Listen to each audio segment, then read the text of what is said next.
huh? Whoa. Oh, you gotta be fucking kidding me. No, God! No, God, please, no! No! No! They were so preoccupied with whether or not they could. They didn't stop to think if they should. Yes. What? What am I missing? Is there a problem?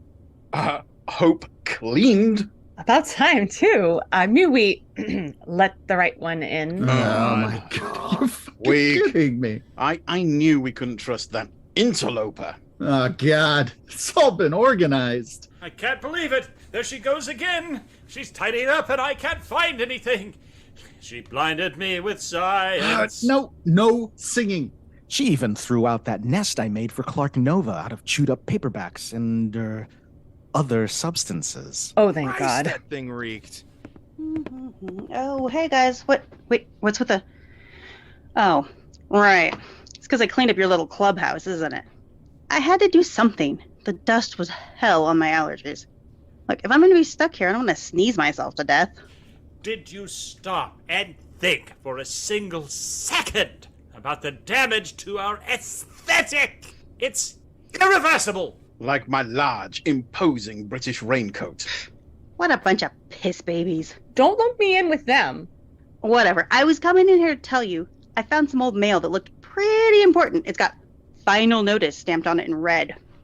Yeah, that's how you know it's vitally important that it be ignored even harder. Ugh. Anyway. Blah, blah, blah. Dear occupant, blah, blah, blah. The city redevelopment agency has identified the TBD shopping plaza, blah, blah, blah, the potential urban blight, and the council will consider condemnation. Condemnation? That's our sole purview. At its next session in July. July? It's December, Any guys. objection or complaint must be filed with the city no later than 30 days from receipt of this letter. Absent any such filing, should a condemnation be made, occupant will have 60 days from the date of determination to vacate the premises. Yours sincerely, yada yada. Well, okay, we've got a month to decide if we want to do anything, but that is only 43,200 minutes. No, we don't. This letter is dated 3 months ago. I found it under a pile of old Doritos bags. I was saving those. Here's the other letter. Humana declared condemned in absence of objection or filings from the owner. Demolition is slated to begin. Wait, this date is today! What? Oh my God, What? Today? Me? No, can't be. I'm That's wasting my illegal. time with these idiots. Oh, my shop is doomed. Silence! Given the gravity of the matter, I propose it be dealt with in the only proper fashion. An emergency injunction? Threats of grievous bodily harm? Summoning the spirit of David Lynch? But he's not dead yet. Details. Surely you can't mean assassination by atomic super robot. No, and don't call me Shirley. I said proper fashion. Denial, avoidance, and escapism. Ooh, my 3 favorite Ds. Of course, that's your solution. Oh. Yeah. Which brings me to the only appropriate means of anesthetizing oneself from the apocalypse. Cartoons! What? Adult cartoons. Ooh, Oh. I like it. Post-apocalyptic adult cartoons. What? Is that Bullshit. I don't buy it. There's no such thing, okay? That's where you're wrong, my young apprentice. In 1977, Ralph Bakshi released Wizards, which is what you get when the underground comics of the 70s meets an independent animator whom 20th Century Fox is armed with a budget big enough to keep him and a stable of artists allegedly swimming in various psychoactive substances. Allegedly. It's got fairies versus mutants, magic versus technology, anti-fascists versus Nazis, all set millions of years into a post-nuclear apocalypse future, and features backgrounds from the legendary grimdark graphic artist Ian Miller, without whom Warhammer 40,000 would never have existed. Damn. Hey, I'll have you know, Ian Miller is an artistic genius, and Games Workshop is a national treasure. A horrible, brutal national treasure. Oh, sure. Like you need more national treasures. You've got everyone else's national treasures in the British Museum. Holy shit, this sounds amazing. Better than what I see on the internet. Right? What are we waiting for? Put it on. Brownies, anyone? Ooh, brownies. I'll take two. I'm not taking any food from you weirdos. I'll have another one. I wouldn't eat quite so. Oh, you've already eaten the whole thing. Oh well. But what about the... We'll deal with it later. That's what you said about my store. And now you're gonna... Within the depths of the strip mall of the damned lies a spiffy video store long since shuttered. Past the clean shelves, empty save for, well, nothing really. Beyond the spotless bat-winged doors guarding the sepulchre where once was kept the perverse and heretical, a secret society assembles to scrutinize those films rumored to drive their viewers to madness and dissolution. Draw closer, dear listener. Let your trembling ears sup upon the eldritch knowledge of the Cinemania Society. We, the brethren of the Legends Hall, convene to judge this offering of cinema worthy of our esteem. Or cast down as worthless hokum. Let us Shit. Please be seated. Now, before we get started, what? You're introducing wizards? Oh, yes. Sorry, I got distracted because for some reason I can no longer recall what color my name smells like. Don't forget to warn people. We have salty language, adult themes. Kids, turn this shit off and ask mum and dad before you go any further. Salty. Where are the Pringles? I could murder a can of curry flavor Pringles. Oh, that sounds amazing. Wait, yes, on to wizards. Hope, you're Master Castigator this time. Why me? I don't even want to be here. I think you're the only one who can read in a straight line right now. Fine. I'll do the thing, as long as you promise to deal with the whole condemnation situation. Fine, whatever, read the list of charges. Charges against the film Wizards include gratuitous fairy nipples, gratuitous Hitler, overuse of stock film, overuse of hasty rotoscoping, flagrant abuse of wah-wah guitar, shameless inclusion of OCR typefaces, bigotry against radioactive mutants. They're not inherently evil just because they're mutants. Depiction of an overly phallic wizard's tower. Overuse of exposition for expensive, difficult to animate things happening somewhere off screen. Being about as edgy as a well-manicured hedgerow. Caving to the whims of George Lucas in removing war from the title. Extreme lack of subtlety. Having more of a vibe than an actual story, per se. Actual trigger warnings for this film include fascism, Nazism, violence, misogyny, and giant fucking pencil eraser size fairy nipples. Thank you, Auntie Hope. Now, Wait, what happened to our roll call? We're supposed to do roll call. I'm Professor Andrea, scholar of San Francisco. Repositor Andre, voice from the outer world. that's not how you do it. I'm Profligator Daniel, possessor of the word. Scrutinizer Zachariah, guardian of the door. Verifier Andy, master illuminator, ahem. Yeah. Auntie Hope, keeper of the books. What is this, an episode of fucking Voltron? Fine, Inquisitor Ethan, keeper of the lenses. There, done. Now, who wants to read the first part of our summary of Ralph Bakshi's 1977 animated classic, Wizards? Whoa. Okay, this brownie just kicked in. All right, I'll take the first part. All right. You know, we're told this is an animated film, but right after all this hyper-futuristic OCR credit text, we start out with a live-action opening. There's big old leather books sitting on a cracked hardpan. All right, this is a story within a story. Par for the course with us. Anyway, this book tells us the history of the future. Our story takes place 10 million years after a devastating nuclear war on Earth. With no sunlight during that time, any surviving humans mutated into, well, mutants. It goes without saying that said mutants are evil. This is a kid's film, after all.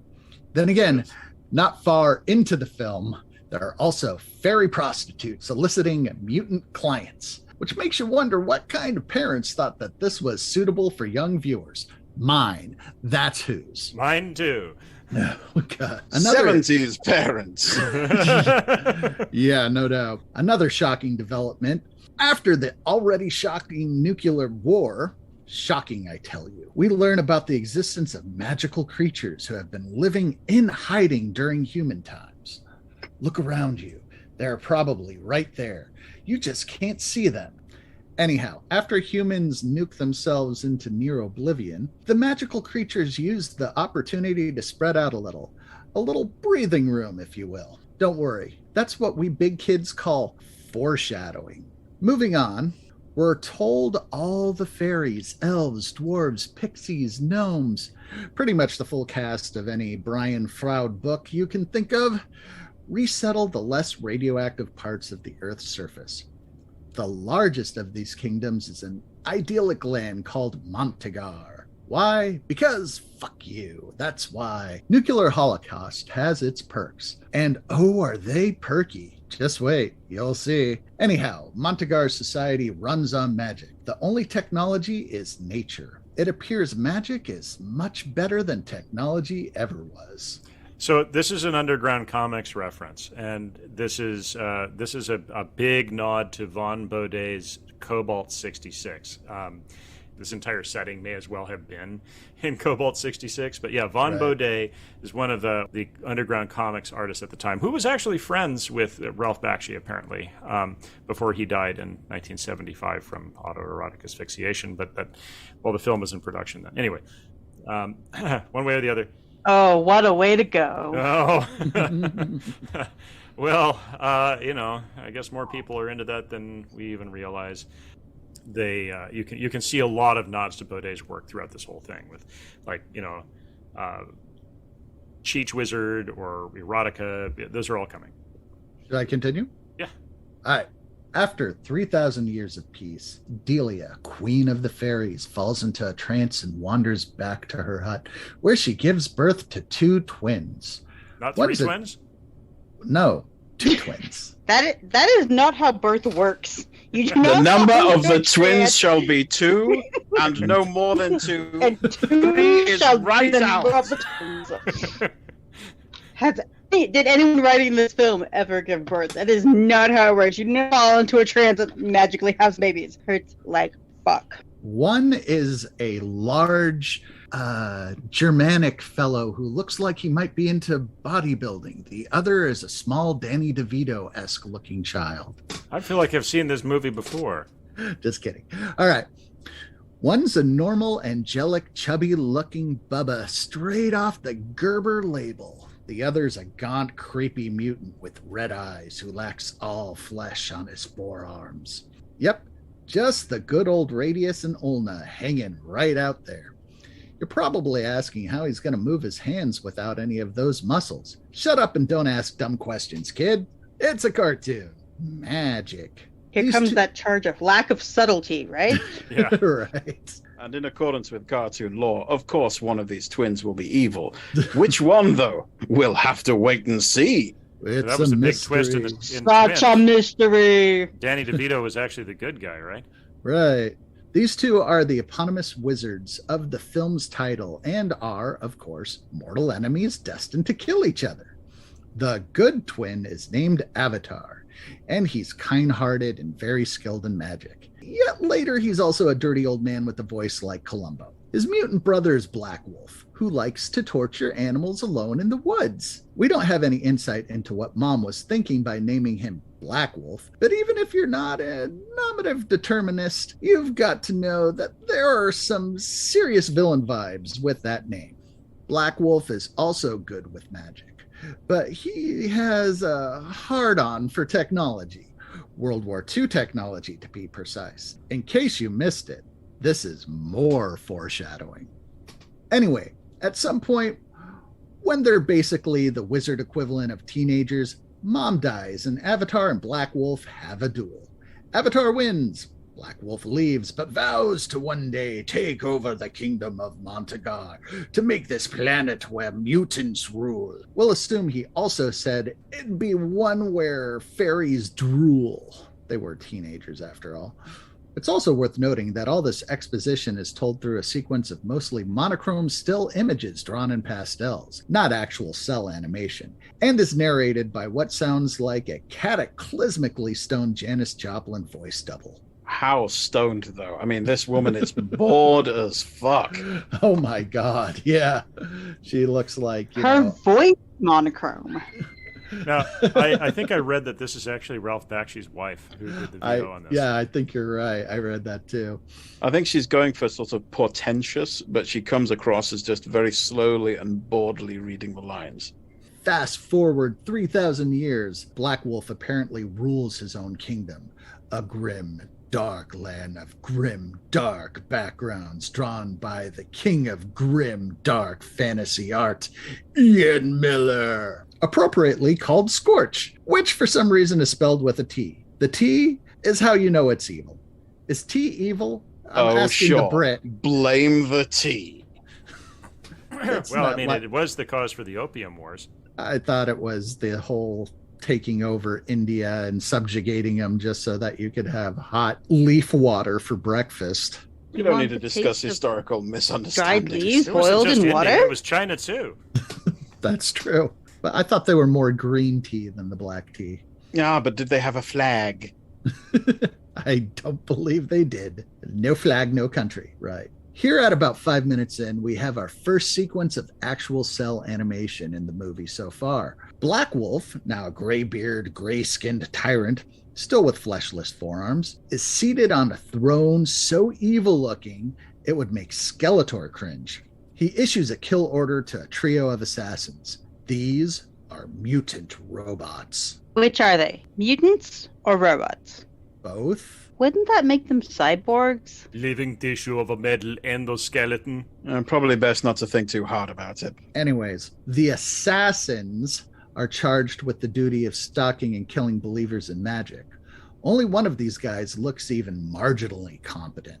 Necron 99, the red uniformed radio antenna-headed guy with the sinister yellow eyes from the movie poster, mounted on a bipedal mutant blob horse. The three assassins ride off through Scorch, past the aforementioned ferry hookers, through a barbed-wired no man's land, sort of a fantasy DMZ which contains the ghost of Puff the Magic Dragon, and, more foreshadowing, an army mustering for war. Until the backgrounds change to something less grimdark and more magical Smurf forest. Presumably, this means he's reached Montagar.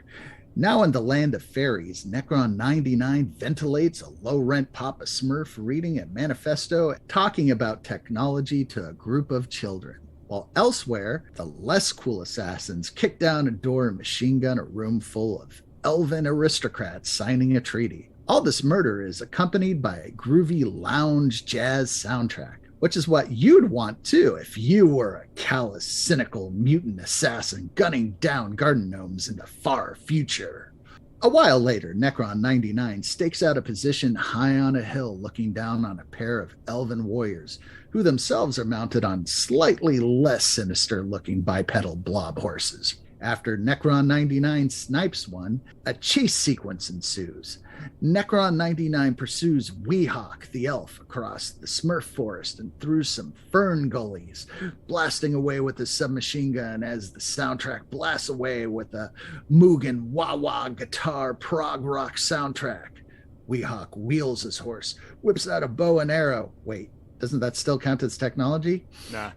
And puts a shaft through the brain pan of Necron 99's blob horse. If you're still under delusion that this is a kid's cartoon, you should note that there's a lot of blood and popped eyeballs out here. Necron 99, now Sans horse, stalks through the forest and finds Weehawk praying over the corpse of his own blob horse.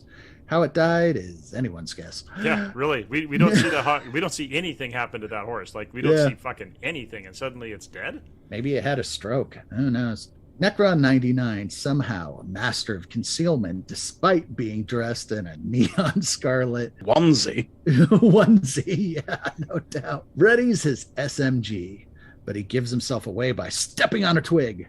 Ah, snap. Weehawk whips out a sword, charges into assault range, and he and the assassin tumble off a cliff and into the drink. Bubble cut to an extremely phallic, crooked dong of a wizard's tower dangling off a cliff over a river, penously. So you're saying it's phallic? Just a little dickish. Just a smidge. I think they cocked up the animation a bit there. Just a wee bit. Just the tip, though. There's something you might want to, Excuse me, we're having a conclave in here. Kindly fuck off. There are some gentlemen outside with some paperwork. They're wearing suits. Tell them to go away. That's a thing. I can't. They have a manila envelope. Those fiends. Andre, why don't you set your atomic super robot on them? Well, here's the thing. Remember how I told you I downloaded the entire internet into Robbie?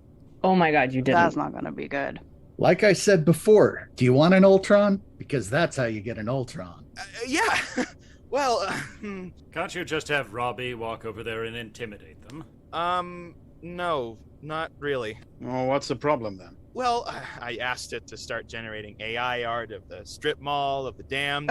It's the TBD shopping plaza. How many times do I gotta... AI art? How very dare you. I'm Master Illuminator. I'll handle all the art we need, you traitor. It was an experiment. Nothing to worry about. All he started doing was generating dot matrix printouts of cats and porn. After he ran through all that gatefold paper, he ground his gears until he overheated and shut down. Did you try turning it off and on again? Yeah, duh. Watch. My god, it's full of porn. See? There's always Clark Nova. Oh, God, that thing grossed me out, man. See, that's just what I'm talking about. It would work. Right, Crumb, you're right. We don't have to intimidate them. We can just drive them off in confusion and disgust. Clark Nova. Here, boy. This better be important. I have some important nodding off to do. Who's a good boy, then? Who wants a treat? I've got some uncut bug powder just for you, little buggy. Ooh, is it me? Am I the good boy? Oh, look at his little legs. So cute. Really? Ugh. Now, okay, I just want you to go out front to where those men are and start reading the Dr. Benway Operates bit from Naked Lunch for them. Do you think you can do that for me? Yeah. Give me a bump first. No bumps until you do the thing. Go on. Christ, Charlie, would you look at the size of that cockroach? Damn. The lavatory's been locked for 3 solid hours. I think they're using it in an operating room. Benway picks up a toilet plunger and advances on the patient. Make an incision. Gonna massage the heart. I've locked the door. Oh, thank God. Oh, thank God. What about Clark Nova? He's still out there, all alone, out in the cold. No? Nobody's hearing up? Nobody? If there aren't any further interruptions, let's get back to the conclave at hand. I've got an interruption.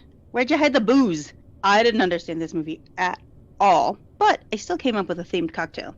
I call it a weapon of mass destruction, or a WMD for short. Ooh, what's in it? Mountain Dew and moonshine, garnished with a Twinkie, since you can probably find all those after a nuclear apocalypse. And it has that fun, glowy green nuclear waste color. Weapon of ass destruction. That is pretty funny. Back to the conclave at hand. At the mightily erected Tower Phallus, we meet again Avatar, now a stunted, cigar-chomping middle-aged man. He hangs out with the president of the Kingdom Montagar. Wait, hang on. It's a kingdom, and they have a president. But he wears a harlequin mask, and his daughter's a princess. What the fuck are they trying to say here? Is it like the UK? Royalty and parliamentary democracy? That It's are a also clowns? cartoon. Just stop asking questions and roll with it. But I have so many questions. Shush. Fine. Anyhow, Avatar is hanging out with the president and his daughter, the half-fairy princess Eleanor, up in the mushroom tip of his dick tower. Eleanor has crinkly fairy wings, an entourage of birds, and an outfit that looks like it came from Fredericks of Hollywood. It looks more like that episode of TNG where they try to kill Wesley for breaking a window. And they go to this planet and everyone's just wearing handkerchiefs. Really what was it called? does. Justice. It's in season 1. Oh, I remember that. That was like the horniest episode of TNG. But just saying a lot. There are a lot of horny episodes that first season. Fully functional. I think they had the budget to costume about 8 people, and they had to costume 30. So like handkerchiefs for everyone. Oh my. They retconned it by saying, "Oh, it's a very liberal and sexually free society. Unless you break the window, then we're gonna fucking kill you." Right. Remember the perky we mentioned before? Here they are. The perky nips on the animated character is something you just can't unsee. Her outfit could only possibly be more revealing if it was a couple of sequins and a cork. Those nips could cut glass. Like pencil erasers, I'm telling you. Oh my god. It's hard to keep track of her expositional dialogue here due to the highly distracting amount of cheesecake. But frankly, we think that's more the writer's fault than ours. No, really. No, really. No, really. Really? Really. I mean, just, dear Lord, it's easier to keep eye contact with Elvira. What little we're able to follow is that apparently the president and Avatar are debating whether to keep up with Black Wolf in the arms race, before Avatar reminds everyone that science and technology were outlawed millions of years ago. We also learn Avatar is training Eleanor to become a fully fledged fairy. But what we see in their relationship leaves the kind of training pretty open to interpretation. He goes into a monologue about the before times, while Necron 99 climbs the viney veins up the side of Tower Phallus. Wouldn't that be the shaft? Yeah. Yes. I don't know if any of you have ever seen Disenchanted on Netflix, but Avatar looks just like the king from Disenchanted. The red hair, the giant cigar. Yeah, he does. Yeah, there's a nod. As Avatar smokes a cigar with his toes, he transitions us back into more of that series of pastel still image exposition pieces with the board/stoned woman narrator. We learned that Black Wolf spent millennia studying the black arts. Nice. Black arts? Who'd ever have guessed that someone with a name like Black Wolf would study black arts? And has been gathering an army of mutants and evil magical creatures like orcs, goblins, trolls, etc., all managed by demonic generals called up from hell. So you're saying he's managed a wholesale recreation of the U.S. military? This all sounds pretty ominous, but apparently victory eluded them because they get too easily bored during the battle and wander off because they lacked motivation and inspiration. This leads us to a cel-animated vignette with a couple of Black Wolf soldiers. These aren't magical creatures. Presumably, these are mutant humans because they're in uniforms and porcine gas masks. Little nod to Black Sabbath's war pigs there for sure. Oh, this is the notorious "they killed Fritz" bit. They killed Fritz! Those lousy, stinking yellow fairies! This is probably, actually, I'm going to guess it's Ralph Bakshi making a very thinly veiled complaint about the poor reception of his earlier, very adult animated feature, Fritz the Cat. This is an X-rated animated feature from 1970 or 71 or something.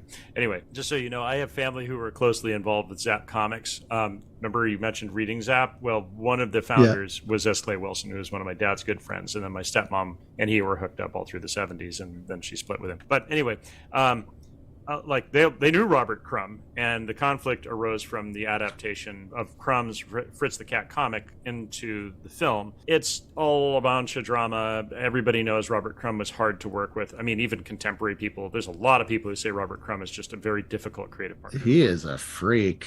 Yeah, well, I mean, it's subjective. The term's subjective, but he's also a creative genius in a lot of ways too. But anyway, Bakshi actually voices the character Fritz here, although he goes uncredited. And I think this is a pretty funny little piece of sketch comedy, however out of place it might seem in the overall narrative of the film. Anybody who wants to find it, just look for They Killed Fritz Wizards on YouTube and have a little chuckle. It is really funny. Once this piece is over, we're back to the still image pastels with narrative exposition. Black Wolf sends his minions to dig up artifacts from the radioactive ruins. 10 million years in the future, there wouldn't be any artifacts left, just a strip of dirt in the fossil record. But hey, this is fantasy, right? Which he uses to recreate the equivalent of the WW2 war machine. Tanks, fighter planes, bombers, machine guns, and a secret weapon. In the grim darkness of the far future, there is only war. Wow. But we don't find out what the secret weapon is yet, because we cut back to the chamber in the glands of Tower Phallus. As Avatar concludes his monologue, Necron 99, who's now standing on the terrace, casually machine guns the president. Kill them dead. It's the Scorch motto. Avatar subdues the assassin with some right flash magic and shit, and Eleanor rips and tears at the body in what is supposed to be some kind of simultaneously infantilized and sexualized rage or something. Weehawk shows up just a bit too late, sword limp in hand, and cops to failing everyone. Well, Weehawk, you ain't wrong. You're just flaccid. I swear this has never happened to me before. It's never happened. A flashing red light leaves the corpse of Necron 99 and floats across a bunch of, frankly, awesome Ian Miller backdrops, meaning, presumably, Necron 99's electronic soul is headed back to Scorch, where it's picked up by a bank of computers monitored by Larry the Mutant Lizard Person. Larry becomes very excited and leaves for Black Wolf's throne room. Black Wolf is seated on his Skeletor throne, which is mounted over a giant glowing red swastika, as he magically makes a pair of skulls dance for his amusement. Subtlety be damned. Just in case you still weren't sure who the villain of the piece is, I guess subtlety is for cowards. Huh, Ralphie? Larry the Mutant Lizard Person schleps in to tell his master that the death of Necron 99. This is all according to Black Wolf's evil plan, trademark, to assassinate the president of the Free States. Wait, what happened to Montagar? Is this like UK? Like we're UK, Britain, British Isles, Scotland, England? Like you don't know what's what. Is that what's going on here? Don't worry, nobody knows what to call it. We just refer to anybody from there as a North Atlantic Islander. Black Wolf exits. Yes, he hisses every S, just to make sure you know he's evil, just in case you somehow missed it, to oversee the production lines churning out war machines, and gloats a megalomaniacal monologue. As Black Wolf does the supervillain thing, Larry the Mutant Lizard Person helps himself to big hunks of flesh from a carcass hanging nearby, on which is engraved a Star of David. Fuck. Really? I guess even 10 million years in the future, anti-Semitism is still a thing. Yeah, that tracks. I mean, they really want you to know that there are some themes here, and in case you missed it, they're alluding to certain persons from history. You might not have caught it, but there's actually some subtle symbolism going on with swastikas everywhere. Oh, you mean Hitler? Nazis? No? What? Maybe? It's subtle. It's so subtle. After another... subtle. We barely notice it. Subtlety! Subtlety! After another sketch comedy bit between a couple war pigs, Black Wolf assembles his army to give them a speech. The cell-animated war pigs, orcs, goblins, mutants, and demons are joined by hastily rotoscoped stock footage of Crusader Knights, Zulu warriors, and, for some reason, a spooky organist belting out some minor chords. I think that might have been from the original, silent film version of Phantom of the Opera, actually. I think I recognize that one. Yeah, and I think the footage was probably ripped off from El Cid and Shaka Zulu. I think there's more than a couple of mainstream films that I think borrowed footage from. I think I recognized some footage from the Vikings too, which was that old Ernest Borgnine and Kirk Douglas Viking movie. Was it the one where he says, "I'm not an animal"? That's right. No, that's Spartacus. I Yeah, don't that was recognize anything Yeah, because you're this right. whole thing is fucking confusing. You don't need to worry though, because I'm sure the original creators of all of these works will be fully mentioned in the credits and given the appropriate recompense for all of this. Oh, yeah. Of course. The most compelling things about this are the backgrounds by Ian Miller, when they get used at least, because most of the rest of the backgrounds are stock footage close-ups of dry ice clouds. Stick some steam in there for the background. You don't have anything for this bit. Put some steam in there. It'll be fine. Black Wolf eye-zaps a couple pixie hostages into running the hand-cranked dynamo of his secret weapon trademark, which is apparently just a movie projector and shows tinted stock footage of old Nazi propaganda films. They just show them movies. Yes. Haven't we established the deleterious effects of cinemania? No, actually, what are we? Moving on.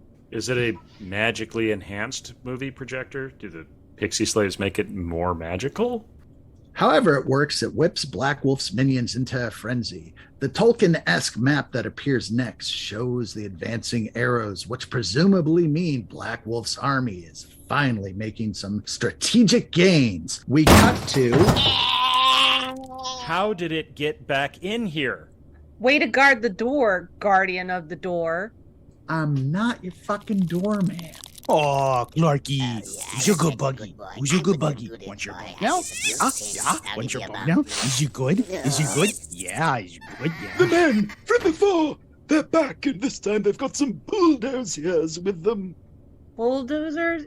Surely you can't be serious. I am serious, and don't call me. Shut up! Bulldozers, huh? I know just how to handle this. Quick, everyone, put on your robes and grab the towels.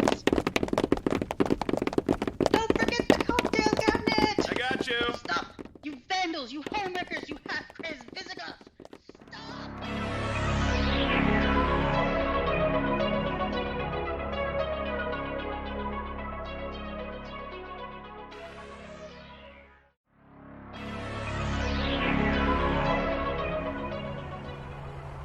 You can't do this. We have rights. We had no notice. Nobody told us. Bloody sneaking bloody bureaucrats, quislings, Huguenots. Okay, you had 3 months to do something. Anything. You could have filed something. You could have showed up to a city council meeting and made your case. You were sent letter after letter via registered mail, which means we have legal documentation that you were notified. You could have chosen to do anything. You chose to do nothing, and that's a choice too. Much as I hate to give you a brutal reality check, this is on you guys. We reject your reality and assert our own in its stead. If wholesale rejection of reality in favor of fabrication works for the Republican Party, it'll work for us too. 3 cheers for making shit up. Pip pip. Hurrah! Pip pip. Hurrah! Pip, pip. Hurrah! These fucking guys. Look, guys, I feel for you. Losing your clubhouse sucks. Clubhouse? Look, we're a secret society doing vital work. Vital, I tell you. Nothing is more important than stamping out cinemania. Unfortunately, yes, sometimes you also have to do the boring bureaucratic stuff too. It's like brushing your teeth, but like organizationally brushing your teeth. Okay, whatever. You get what I mean. It's boring, it's not entertaining, but bad stuff happens if you don't do it. And by the way, I'm a fan of cinema, and I've listened to a few episodes of your podcast. Sweet. What do you think? I think I told you we have. You mean we've been recording this? It's fun, guys. Really. I also have a job to do, and so does this work crew. There are other places you can hold your meetings. Let's get up out of the mud. It's not the end of the world. We beg to differ. You have no idea what's under that building. You shut it down, it'll be like dropping a bomb on the city. Sure. you can go ahead and quote Ghostbusters at me if it'll make you feel better. You're ignoring the worst thing. Knocking this place down will completely destroy our aesthetic. We aren't going anywhere, you fascist pigs. Yeah. I'm a city attorney. I'm not. Oink, oink. Hey, boss. I'm calling a smoke break for my team. Yeah, go ahead. Shut him down, fellas. I've always wanted to say that. Ha! We'll see who rusts first. Yeah, I've seen Hitchhiker's Guide to the Galaxy too. Seen? It's a book, you Philistine. Actually, it was a radio drama first. The book came second, and then the TV show. Actually, it was a graphic novel before it was a hologram, and then it was a... That's what you sound like. You know what I mean. And if you actually did read the book, you'd remember this strategy didn't work for Arthur Dent either. Now, why would you think it's going to work for you? Fair. Can we at least have a few minutes to let it sink in? Besides, we just poured our cocktails. Yeah. There's a beverage. Yeah, it's going to be much easier for drunk. You know what? Sure, fine. You have till the cops get here. Now, back to the conclave at hand. Who's going to read the next part of our summary? Well, since I'm the only one who's not stoned out of my gourd, I guess I'll do it. All right, we cut to pixies, arming themselves and flying off in clouds of stardust. And then again to a World War I-style trench line occupied by elves and Stalnhelms. Crusty old elf veteran with a titty pipe counsels his young apprentice, Peewittle, who's about to get to his first taste of war. The kid's nervous. The old bastard's smug in the knowledge that Black Wolf's incompetent troops will again break and run, just as they always have. Battle is shortly joined, and we know it must be battle. The funk bass line and waka waka guitar is a dead giveaway.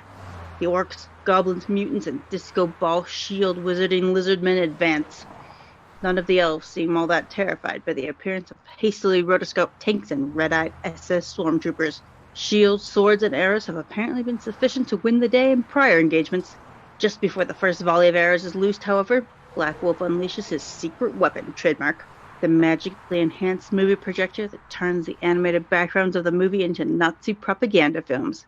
This overwhelms the senses of the elves in the trenches, and their primitive weapons fall from their nerveless fingers.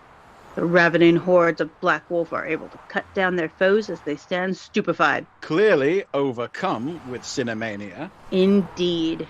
We last see Peewittle as he cowers at the bottom of the trench, trembling with shell shock as he watches the lifeblood of his mentor run streaming down the trench wall. And how old were you when you first saw this? Like 10? Likewise. That explains a lot. It totally does.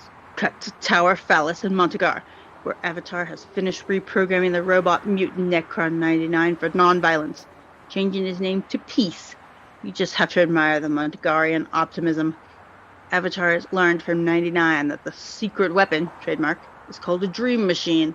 Queen Eleanor and Weehawk want to set out to destroy the projector and save the world, but Avatar isn't quite finished yet being a dirty old man. He instructs Eleanor to pose on his bed for a couple hours so he can ogle her while he makes up his mind. Some training, right? There's a really weird relationship between these two right from the start. What are you talking about? This reminds me of my relationship with most of my teachers in college. And that definitely explains a lot. Yeah, I did only go to state. Yeah, there's definitely that this is a joke. Like the level of exploitation of a very young woman by a very old man. It's like, this is supposed to be a joke, everybody. We are all laughing at this funny joke. Ha ha. Ha ha ha. Grooming. Do we know how old Eleanor is, though? I mean, well, she could be young, but she may not be. Like, who knows? We don't really find out her age. It's never really said, but it's still pretty gross. You know, like having a 60-year-old man hooked up with like a 22-year-old woman is still pretty gross. There's a big balance of power differential there, and that's kind of the thing that makes it gross. She's infantilized, but is she young? That's a good point. We'll anyway, never know. Weehawk says his goodbye to family and tribe in a series of touching scenes where he's surrounded by lots of expensive-to-animate people, so it's all done as a far easier slideshow, with the same bored-sounding voiceover lady from the start. Similarly, Eleanor bids farewell to her buxom nudist friends in their grotto, reminding them that since her father, the president, is dead, she's going to be their queen. How exactly that line of succession works is far from clear. But as we're talking about people who have not yet mastered the technology of pants, their system of governments makes about as much sense as Naboo. By the time everyone's ready to go, Avatar has the robot assassin fully reprogrammed and ready to join the good guys in their fully righteous quest. Though he does warn the newly named Peace that if he fucks around he's gonna find out, as Avatar is fully prepared to kill him in ways that will take 20 years to kill ya, and you'll be screaming for death in the first 5 seconds. The forces of goodness, everyone. At any rate, this showdown between brothers is likely to be a grudge match considering that Avatar won the last time. Avatar has no hesitation in saying, I'm going to brutally torture you for decades or more if you mess with me in any way. I mean, he's supposed to be a lovely peace and love flower fairy kind of a guy, but he really isn't. After his mom died and his brother became like an evil freaking fascist tyrant, I think What that do you mean kind of became? wore, He was born evil. I think that kind of wore on him a bit. Well, no, he became a tyrant. He was always evil, but it's just like your mom dies, your brother who you don't like, challenges you to a duel. You beat him, and then he slinks off and becomes this like fascist dictator. Meanwhile, he's just like, fuck my life, There's something to be said there too about determinism. Like, oh yeah, this kid's evil and bad, so we'll just leave him out in the woods to die. Oh wait, he's torturing rabbits, and then just constantly reminding him how bad he is. He's telling him he was born evil. What the hell is this kid gonna do? Turn evil? I don't know. Which is worse? Somebody who is evil because they were told from, literally birth that they're evil, so they stay evil, or somebody who starts good and then starts doing evil shit? Which is worse? Well, it was showing that his mother was all like sick and bedridden his entire life, really, and, was just kind of left to be a free range kid. So, that's not an excuse. I mean, that's not an excuse. Yeah, but Avatar stayed near his mom and tried to help her and amuse her and stuff like that. Well, there's a lot of reading between the lines there. Sort of my whole point. I'm not trying to be an apologist for Black Wolf, but my whole point being, kids are going to do what you program them to do. If you tell them they're evil from the minute they're born, then they're going to be fucking evil. They're going to live down to your expectations. And my point is that hippie free-range parenting causes kids to become fascist tyrants. It's definitely true that it's not the case that Avatar is totally all good and Black Wolf is totally all bad. There's a little bit of overlap going on here. There's no gray area with Black Wolf. He is all bad. There is nothing you can see about him that you say is good. With Avatar, he's a blend. There's a lot of gray there, but they try to add some shading to Black Wolf later, but it doesn't really work that well, as we shall see. Yeah, well, if you add shading to something that's already completely black. Anyway. Sing us a song, Avatar urges Eleanor to pass away their long journey. As far as he's concerned, she has all the utility of an iPod with tits. In a musical interlude, one of those tinkly minor key 70s nature girl songs starts playing, no doubt sung by an earnest blonde vegetarian and an Afghan. This is accompaniment to scenes of evil forces on the march across the land. Black Wolf's boys have been hard at work. Villages in ruins, prisoners marching along in lines, that kind of thing. In an unintentionally hilarious aside, a child's fairy asks Mommy Fairy what's going on, and is informed there's been a war and their side is lost. The enemy has weapons and technology. We have just love. It's supposed to sound deep and meaningful, but basically she's admitting that militarily, the good guys are all fucked. Flowers and sunshine don't count for much against a mechanized infantry. Oh, what happened to the only technology we need is nature? Well, some kind of technology, and I'm not saying it's nature's making swords and bows and arrows and breastplates and helmets and... Excuse me, metallurgy is still a technology. Bows and exactly. Manufacturing of tools is still technology. Thank you. Yeah, they're fine to use technology when it suits them. They're fine to use the riddle of steel given to them by Crom. Crom laughs at your god, laughs on from his mountain. And if you won't help me, to hell with you. To hell with you. Well, it's about time we pause for some hard-hitting satire, which says things, has a message. A couple of war pigs are breaking into a church-like structure. They have no idea what it is. It's just weird stuff to them. And I mean, it's literally stuff. The church is a warehouse filled with junk of all eras, which is being collected together reverently. See? That's saying something about the nature of organized religion, isn't it? Get it? They need to capture the priest because, you need God on your side or something. That's a quote, by the way. Get it? It's like satirical and stuff. Satire. Like I said, subtlety. Yeah, this is the point where the film is absolutely setting out to say, we are saying things in a satirical way that you need to be aware of. And it's really hammering it home. Isn't Bakshi Jewish? Yeah, he's a Krimchak. Ah, right. Well, anyways, the priests turn out to be a couple of diminutive Jewish stereotypes, and the soldiers openly refer to Black Wolf as their Fuhrer at this point. Yikes. They want the priests to take all these annoying prisoners off their hands because they can't be arsed to feed them or house them or any of that weak-ass shit.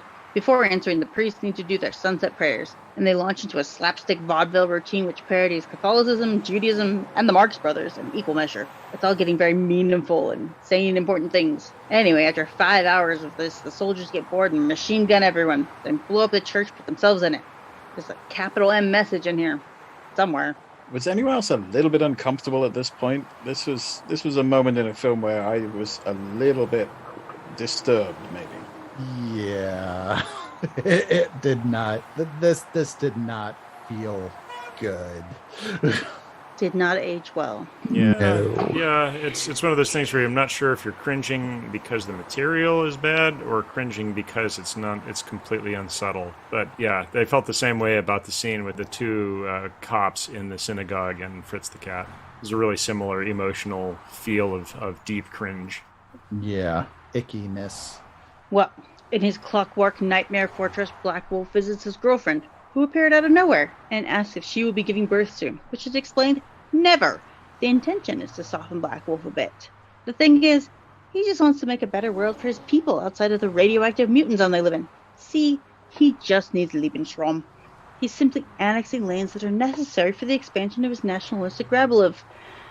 Oh boy, let's not dive into that one too deeply. Yeah, talk about uncomfortable.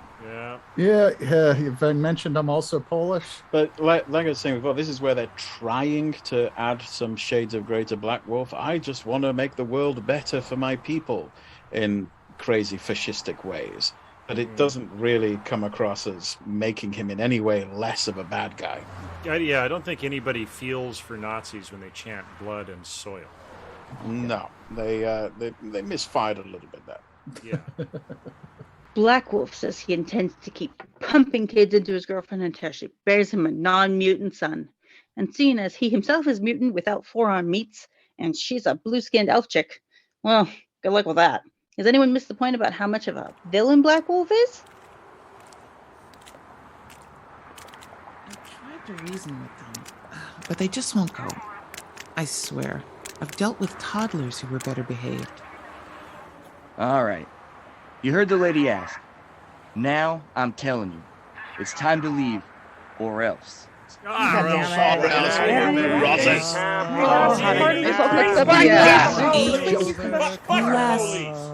Last chance, folks. Please, make good choices. Not when I'm gonna make good choices. Well, no. Has never made a good choice in their lives. Okay, get that paddy wagon open. I'm placing you all under arrest. Gentlemen, this is Democracy Manifest. Would you have a look at that headlock here? Get your hand off my penis! God, Daniel, can't you sick Clark Nova on them? I would, but after that last bump of bug powder I gave him, he's gonna be on the nod. Ow! Ooh, do it again. Ooh. Ow, harder. What about the jumps? Too tight, you fascist. They're having a literary discussion group. Remember? Ow! Don't quit shoving! Hey, careful, man. There's a beverage involved here. Hey! Ow! Toca pinche pendejones. Ay, no así. Eso solamente para mi Tranquilo. I'm cooperating. No need to be rough. Get to the back of the van! Do you think the bar's gonna be okay?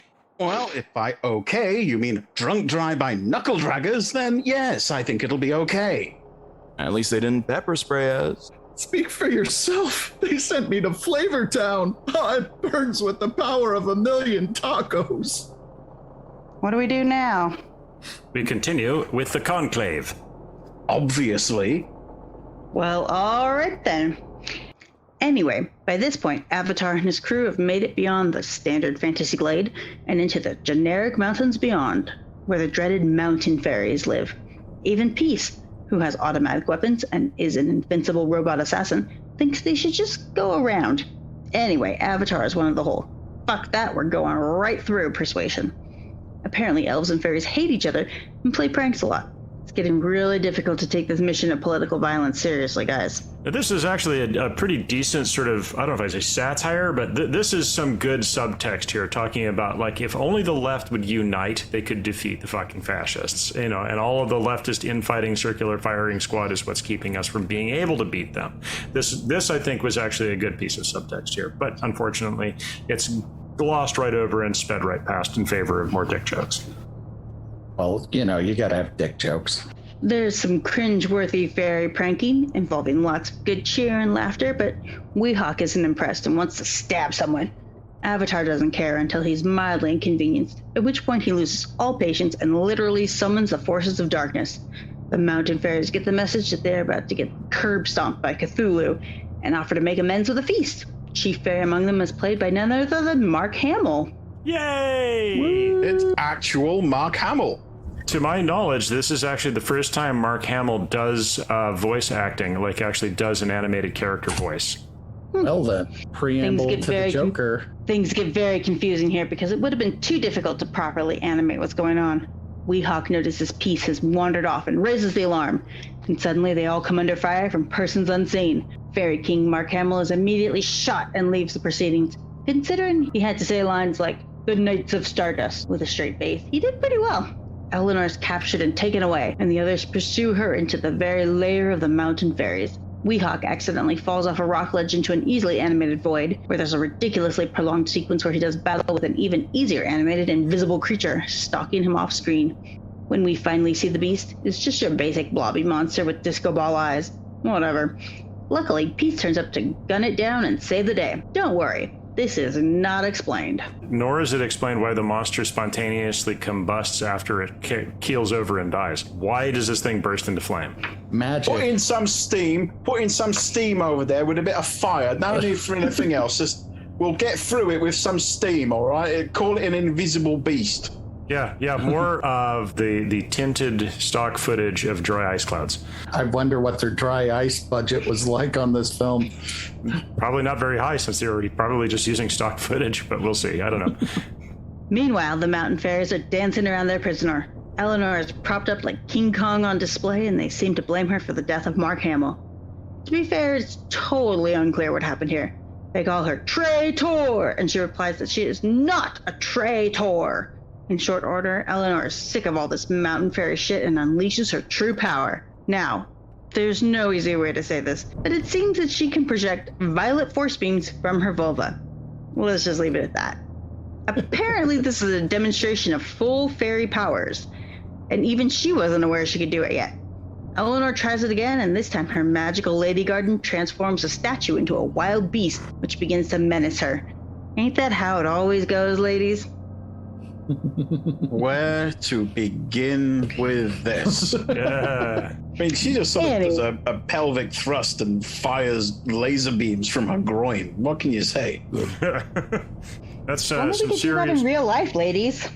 That's some serious training she was getting from Avatar there, apparently. Those are some kegels. Do your kegels. At this point, Avatar arrives and grandly announces that he can't really do anything about the situation. He explains to the presumably very new Mountain Fairy King that it was in fact more of Black Wolf's assassins who did all the shooting before. We just couldn't see them because that would have been a real bitch to animate. Avatar just wants to take the girl and be on his way to stop another Holocaust. That's how he describes it. Yeah, so we've got a full-on Holocaust happening here now. Subtlety be damned. It is confusing at this point because Mark Hamill clearly, and that is the king of the fairies, he gets shot, and then immediately there's a new king. So is this just a very very efficient line of succession here? Better than president leads to princess? I don't know. Yeah, well, and he's much younger than the new king too, so that also is kind of strange. Maybe that's why they don't like the Mountain Fairies. The Mountain Fairies got their shit together. They know what's up. Again, a weirdly directed and very confusing sequence of events occurs. Black Wolf appears for a fraction of a second to announce that Avatar is lying. Someone shoots Avatar in the arm with an arrow and everyone is screaming. The king decides that this whole thing is a great big mess. The Mountain Fairies are going to Switzerland out this whole shooting match and help no one. Avatar and Eleanor are instantly teleported into a snowy wasteland. Because the snow is super easy to draw. Avatar magics a poncho for Eleanor, but no footwear for either of them because, I guess, 10 million years in the future, frostbite isn't a thing. The two wander past a few 70s prog rock album covers, and soon it starts to snow. No need to worry, the snow effect is expensive and won't be there long. Yeah, it's just like, we're done with this scene, let's move somewhere else. Magical teleportation. It's funny, I hadn't thought about it, but yeah, you're right. The Winter Wonderland is pretty easy to animate. Let me tell you, there's two things that are easy to draw. A lot of snow and a lot of sand. Those are the easy things. Everything else is hard. Suddenly, riders are coming. You can tell because someone is banging coconuts together in the distance. We were sure that they're all around, just off screen. Fortunately, it turns out to be Peace and Weehawk. What took you so long? Avatar asked. Peace says nothing, because he never explains anything at all. When he does talk, he sounds like somebody who has suffered a severe concussion. Yeah, he just shows up and does things and refuses to explain and then wanders off. Why they take him is a mystery to me. I mean, he's the only one with a gun. That is a good point. Yeah, then we might actually have to see Avatar with a submachine gun, which would actually be kind of cool. Citadel Miniatures must have gotten the idea. And they're just Wizard with a submachine gun. Are you insane? That's stupid. No one would ever come up with that idea. They get around the no technology thing by making someone else use the technology for them. Hey. It's like Amish who have people driving cars for them. You have my bow and my sword and my SMG. You know what? Keep the bow. Keep the sword. Those are good. I'll take the dude with the SMG. Exactly. Now we're back into slideshow vision again as the incredibly bored narrator, presumably between bong hits and entire teacups of ketamine, boredly explains that the next part of the journey was through amazing and fantastic lands filled with wondrous vistas and amazing creatures, which would have been incredibly difficult to draw. They even had a run-in with bikini-clad angry giantesses who threw boulders around. It was super creative and a true visual feast, we are ponderously informed in the voiceover. At least we got a couple of those monochrome still illustrations. Yeah, they really go into how amazing all the next bit is. You can't see any of it, but take our word for it, some really amazing shit happened. I wanted to see the bikini-clad giantesses, but no. You can see a slideshow and like it. Shut up. Death by Snoo. Yeah. Well, we don't get to see it, but it's in the past, and past is prologue. Oh my God, how dare you. Finally, the group arrives in the desert. Second easiest thing to draw after snow. Yeah. And are suddenly surrounded by boisterous freedom fighter type guys, led by a boisterous Brian Bless type fellow who's delighted to see Avatar again. This general guy has ambushed a patrol, stolen a bunch of weapons, raised an army, and basically done all the important stuff to prepare for a final battle in 2 days' time. All off screen! All right. Ride's over. Let's go. You leave me alone, or I'll shout you dead! I'll bloody shout you dead! I'll shout! Ow!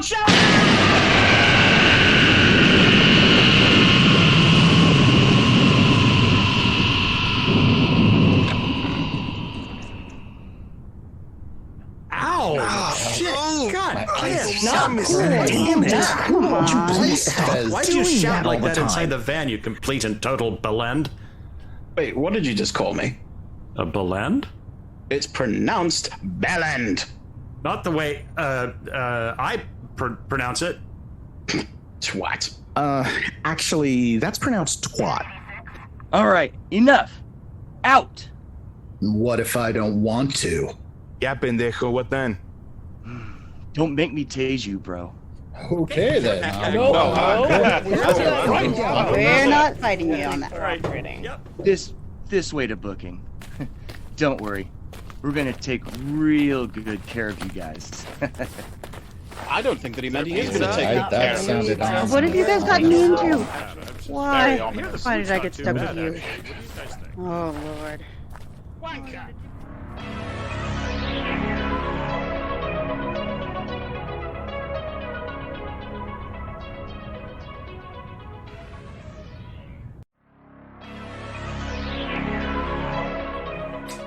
We have a job to do, people. As this conclave's pontifex of presentment, it is my duty to remind everyone we have a job to do.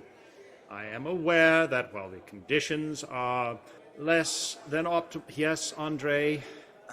I gotta pee. Just go. The toilet's right there. But I don't want to do it in front of everyone. There's no modesty in jail.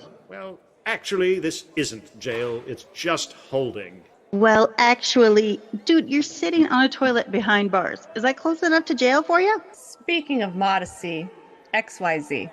What? XYZ, your fly's down. Your fly's down. Oh, excuse me. The cops got a little overzealous while doing the strip search. Good thing I didn't go commando today. Wait. Am I the only one who got strip searched? What the hell? Hey, I asked them to do a cavity search, but they turned me down.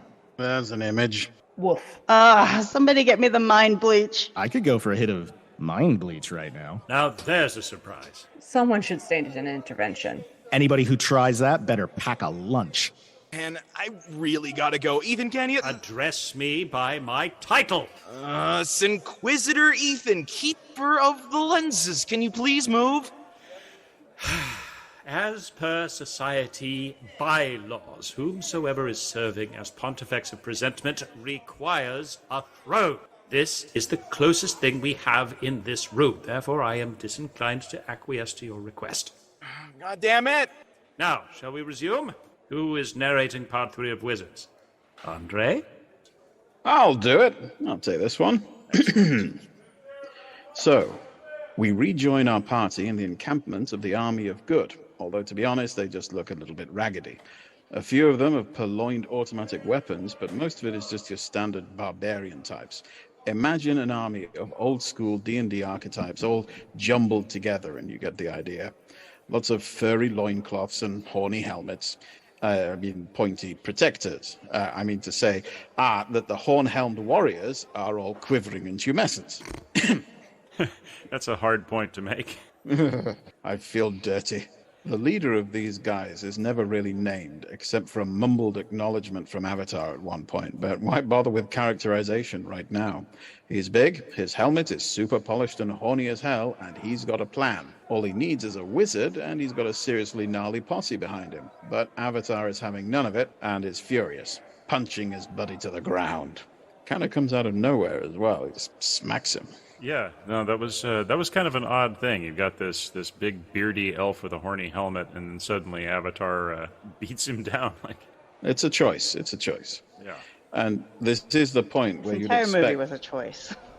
This is the point where you'd expect Avatar to go on a long rant about how he never wanted to see armies on the march, you can't solve violence with violence, yada yada. But he just sort of stands there looking a bit confused. Horny Brian Blessed has got plenty of rant to go around, though. In days of yore, and you remember yore, it was before yesteryear, Avatar was a messiah, curing radiation sickness from men and birds. Specifically, only men and birds are mentioned. And now here he is, along with a woman child, one elf, and a moron robot. This should be presented as Avatar having a Yoda-like philosophical discussion about why you can't solve your problems by fighting, but instead, when asked to join up, he just hits someone, leaves, and refuses to elaborate. A real missed opportunity to explain what the hell the old man is all about. Yeah, this was a real missed opportunity. I mean, you could have had some kind of pontification, about fascism, like you said. It really... They could have made some stuff. Another side point here, too, is that he specifically refers to Eleanor as a woman child, which, when we were sort of talking about the potential... is he sort of talking in elf terms, like how everyone's a child because I'm 1,000 years old, or is he just saying, yeah, she's a woman child? We don't know. Just commenting on how she's simultaneously sexualized and infantilized. Yeah. She totally is, yeah.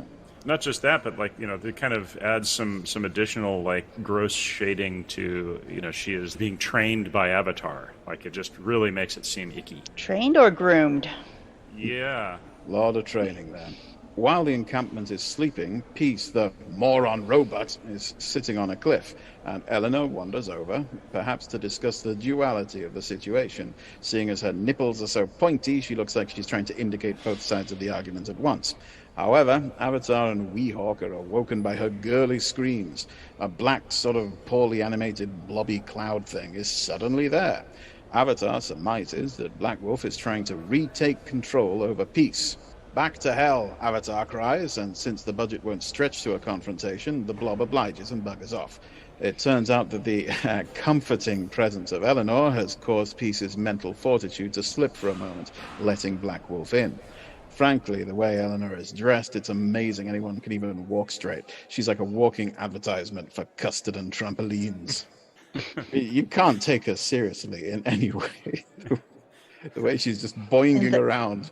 And her voice, just that baby voice. Oh. The weird thing is, too, is that if you go look up the actress here, if you actually go to look at her IMDb profile, she actually looks significantly like the character that they drew for her. It's kind of odd. Well, I just hope she doesn't genuinely sound like her. Wouldn't wish that on anyone. Yeah. I mean, I just thought it was kind of odd because I thought that was a more recent thing with Disney making the characters that they animate look like the actors who portray them. Well, in this case, Bakshi did that. No, I think that's something that's been happening for a long time. I know Disney had done it for a while, at least since the 60s. Really? Yeah, when they were doing Alice in Wonderland, they actually looked like they got actors in that they thought would look good and drew off their performances in order to create the... Good point. They did rotoscope. That's what they did rotoscoping with. I just thought that, anyway. Sorry, just misperception. It definitely is modern times now. They definitely do it more, like with motion capture and everything to make the mouths move the same. But they had the idea back before they had the technology. Yeah. Well, if we hadn't had Boingy old Eleanor, we wouldn't now have Thanos. So great. Suddenly, there is the sound of shooting from off-screen. An actual, no kidding, tank has rolled up to the guys and Peace is fighting it. There shall be no explanation for this, so crave not what ye shall never receive.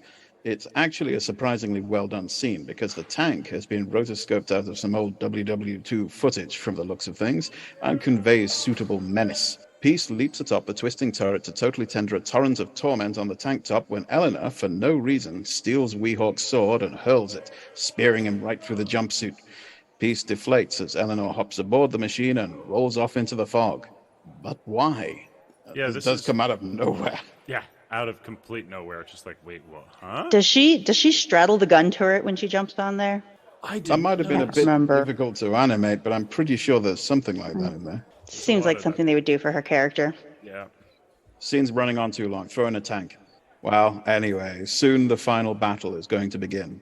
Everyone has loaded aboard a fleet of fantastical grimdark ships to head for Black Wolf's place and politely ask him to stop with all the fascism. Avatar is just off in a corner, muttering to himself, and Weehawk believes that Eleanor's apparent betrayal has broken the old man's heart. The leader guy insists, in the face of all evidence, that Avatar is just fine and the attack will begin as planned. Which just goes to show why you should never take advice on mental health from a guy with a helmet but no trousers. Well, this is also the same guy whom Avatar beat down in the preceding couple of scenes, right? Yeah, he's used to just saying everything's fine, we go on. And I think this is one of the few scenes where Avatar's not smoking a cigar, so you definitely know something's wrong with him. Well, you could look at this, again, as a little bit more allegory about, if the left could get its shit together and stop fighting amongst itself, it could actually present a unified front against fascists. The grimdark Milarian ships enter some grimdark Milarian scenery, and everything becomes twisted and fantastical, which is how you know they're approaching Scorch 1, the lair of Black Wolf. It's clear that this is a bit where they put the most effort in. The one is how you know it's sci-fi. Yeah. No joke, these backgrounds are sick. Weehawk's plan is to walk right in, because no one would expect that. This is why no one puts elves in charge of combined arms logistical efforts. By now, Avatar is really starting to lose it, and just starts randomly conjuring flowers and whatnot in his addled state. I'm trying to figure out, why is it that he goes completely sideways like this when Eleanor ditches them? Again, they've not really developed the character enough, so his left turn here, we don't really have a handle on what's going on with him. Within Scorch, prisoners are being tormented by various types of generally bad dudes, most of whom are now openly wearing swastikas. Hitler's speeches are playing over the PA system, and he actually got a mention in the credits, so if you're ever playing 5 Degrees of Kevin Bacon, you can now link Mark Hamill with Der Fuhrer. In 1 degree. Yeah. Amazingly, it is sadly true. fantasy Nazis are having a grand old time, chilling out with prostitutes and making fairies sing for them in beer halls. It's like that scene in Casablanca, except having made that comparison, I now need to scoop out my brain with a melon baller and go lie down. I hate even comparing those two scenes. Having observed the goings-on, Avatar snaps. He advances on a skull-faced guy in an SS uniform who has a prostitute with him and starts ranting about how war isn't the answer, everything could be beautiful, and he starts throwing flowers around. One wonders how far he expected to get with this argument against a guy with a literal skull for a head. But in fact, the General finds it all hilarious. So you were talking about how if the left could all get together, and stop infighting, I wonder if Avatar here is supposed to represent like the hippies, the super, the peaceniks, what do you call them? There's definitely something sort of anti-Vietnam War about his attitude at this point. The futility of the people who want nothing but peace and nothing but flowers and, Yeah, it's definitely capital S saying something. Yeah. What that something is unclear, but maybe it's this. Well, the guy he's saying it to is actually quite a charming Nazi when you get to know him. Even when Larry the mutant lizard person shows up and inexplicably recognizes the flower power hippy dip is really the great and powerful Avatar, the General just laughs heartily and doesn't believe him. Lovely guy for a Nazi, it would seem. But good humor and good manners don't always make for a good person. Anyway, Weehawk fucking stabs him in the gizzards and starts a big fight, because Weehawk actually understands that direct action is the only effective way to deal with a fucking Nazi. Critical support from Comrade Weehawk. Fuck yeah. Bakshi's anti-fascist action for the win. That's one of the clearest statements made in this film, I think. Also, side note, if you want to hear more about the history of anti-fascist cinema, Margaret Killjoy's podcast, Cool People Who Did Cool Stuff, did a couple of really excellent episodes on anti-fascist cinema in the early 20th century. She goes into some detail about badasses like Max Schreck. You guys ever heard of Max Schreck? Oh, yeah, the Count. Yeah. This is the guy who played Count Orlok in the first film adaptation of Dracula. It was actually an unlicensed one. They called it Nosferatu. Max Schreck was an anti-fascist street fighter in Weimar, Germany, and a bouncer at a queer nightclub in Weimar, Germany, and definitely had no problem throwing hands and punching Nazis. Literal Nazis in this case, punching literal Nazis. Also mentions Bela Lugosi, who also played Dracula. When people think of Dracula, he's who you think of. He's the guy who played Dracula in the first licensed adaptation of Dracula. He fought fascists in Hungary and in the United States, helped found the Screen Actors Guild in the 30s, and then was one of the most prominent people in the United States from Hollywood who was demanding that Washington rescue Jews from Nazi persecution, in his case specifically Hungarian Jews. They also mentioned filmmaker Fritz Lang, who was a committed anti-fascist, who took on the subject in his film Metropolis, which you guys might have heard of. It's the first ever film to depict a futuristic urban dystopia, and inspired basically just about every one of the greatest films of the second half of the 20th century. C-3PO was designed after the robot woman. And so was RoboCop. Yeah, that's right. RoboCop as well. There's a number of movies that were inspired by Metropolis, including Frankenstein, Blade Runner, Star Wars, Dark City, Doctor Strangelove. You can just about every other film that followed it in one way or another. If it's a sci-fi film, it owes some of its cinematic genetic legacy to Metropolis. Also, Tim Burton fans have probably heard of the film The Cabinet of Dr. Caligari, which is usually held up as the example of German expressionist cinema. And there's usually not a whole lot of other discussion about German expressionism, which was explicitly anti-fascist and heavily tied with anti-fascist playwright Bertolt Brecht. And the whole movement was a pushback against rising fascist sentiment in Weimar Germany. So it's funny, people talk about German expressionism and they point to a couple of films, but they don't really discuss the movement and what was behind it for reasons. I'm not going to get into all of it here. I mean, because really, we have our own thing to talk about, and Margaret Killjoy, frankly, does a better job. So go and listen to those episodes of Cool People Who Did Cool Stuff and talk about it on our subreddit at r/the Cinemania Society. Well, they say the devil has the best tunes, but it looks like the good guys have all the great movies. Fuck yeah, dude. Yeah. Well, when Weehawk's fight is over, Avatar comes to his senses and seems to realize that things are truly out of hand. Off they go to the castle. As dawn breaks, the invading good guys march ashore, spears glinting and determination in their eyes. The bad guys wait, machine guns ready, and start having a right good laugh about what a one-sided battle this is going to be. And what a battle it is. Horses by the thousands, soldiers, knights, tanks, guns, an incredible array of armored fury, mainly because they nicked all the footage from war films, added a few color filters, and rotoscoped it all. It might be outright theft, but it sure does make for a hell of a battle sequence. None of it makes much sense, of course, but there's a lot of it. And a lot of it reused from earlier battle scenes, including the Zulus, the Crusader Knights, and... Oh, yeah. And this is a long battle. There's a hell of a lot of it going on. Halfway through it all, the prog rock, funk bass, and wacka wacka guitar starts up, and you can tell that they put a lot of long nights into it. Long, cocaine-fueled nights with lots of Pink Floyd on the hi-fi. Allegedly. Allegedly. Allegedly. Allegedly. Allegedly. The point we're trying to make here is that this is the kind of thing you see when you eat the whole brownie in one go. I believe you brothers can speak to the truth of that now, am I right? Wasn't that a pretty common thing to do back then, to reuse animation? Oh, yeah. Just because it was so difficult to animate. I mean, I was watching some old Disney films with my kids the other day, and there's definite scenes that are reused over and over. Yeah, Robin Hood basically reused a ton of Jungle Book.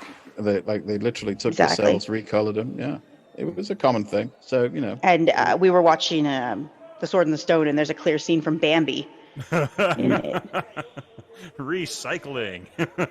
Yeah, and the scene where the kid falls down the stairs gets used twice. That wasn't necessarily expensive. You got to use what you got. Yeah. Yeah, we can't shit too hard on Ralph Bakshi for reusing stuff. It's the same thing. Like, you know, Andy and I were doing an animation, and you know, we recycle some stuff in it. So you know, it's hard. It's labor intensive. So labor saving steps are part of the game.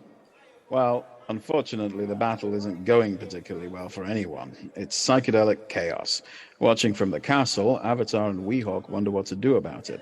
Black Wolf's girlfriend is here, remember her? With Babe in arms, and she's generally upset about this too, ranting on about how it's not so cool that everybody's dying. One thing's clear, Eva Braun she ain't. This lady has a conscience. Our heroes discover Eleanor just sort of sitting in a corner, and it turns out that the black blobby cloud thing that tried to take peace got in her head, and it was all mind control from there. So that mystery is all wrapped up nicely. Yeah. It is now time for the final confrontation between Black Wolf and Avatar. The brothers meet in front of a lovingly rendered backdrop of melting cubist nightmare chaos architecture.